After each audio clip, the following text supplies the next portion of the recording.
In B, what if y equaled 2 on that graph of 2 sine x equals y? What would the solutions over 0 to 2 by be?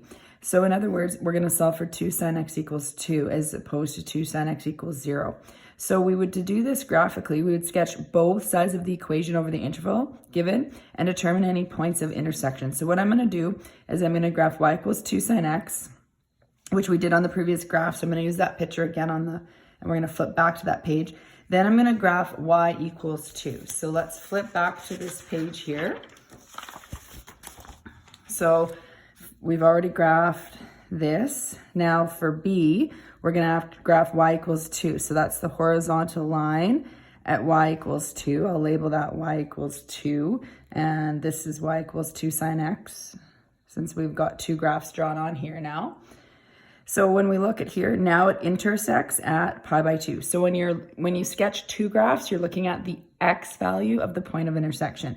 So if the answer to B would be x is equal to pi by 2. So let's go back to that question just so we can make sure and write some of this information down in our notes. So the solution is going to be the x value of the intersection point. So in our case, the answer was x is equal to pi by 2. Now we can also solve this one algebraically. So I just want to review how to do that. So again, here's my question, 2 sine x equals 2. We're going to get the same answer, but let's look why.